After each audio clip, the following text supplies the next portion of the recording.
Реставрационные работы по обновлению памятников погибшим в Великой Отечественной войне и Отечественной войне народа Абхазии шли 2,5 месяца. Было установлено 20 плит с именами 208 человек, жителей Ткварчала, погибших в Отечественной войне народа Абхазии.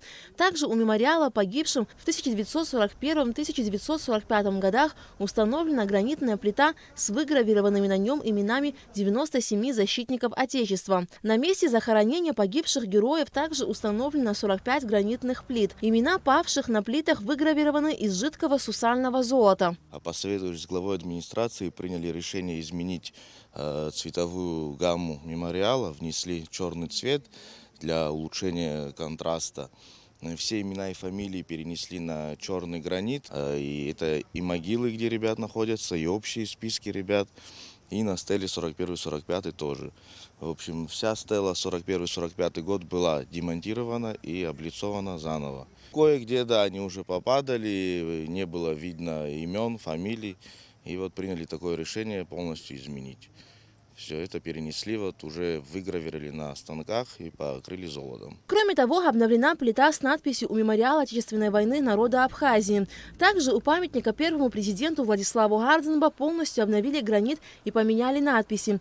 Стоит отметить, что весь рабочий материал был привезен из Индии. Реставрационные работы обошлись в 4,5 миллиона рублей. Буквально недавно к празднованию Дня Победы был произведен капитальный ремонт в данной аллее по инициативе нашего соотечественника, земляка Ткибучава Джумбера Леонтьевича. Это была его инициатива, он проявил там спонсорское свое участие. Ныне он работает в корпорации «Росатом». И по его инициативе, естественно, он вначале обратился в администрацию Ткварчальского района. Конечно же, мы были не против, потому что аллея героев уже давно была построена, она уже существует как минимум 10 лет и уже нуждалась в ремонте.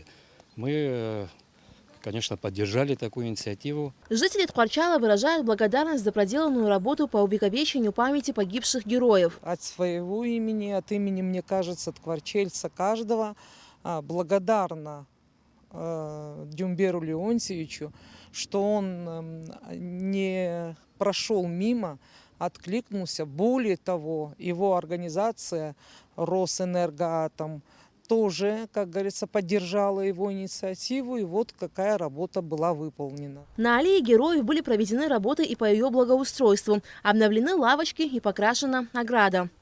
Аля Катрапш, Тимур Гугохи, Абхазское телевидение.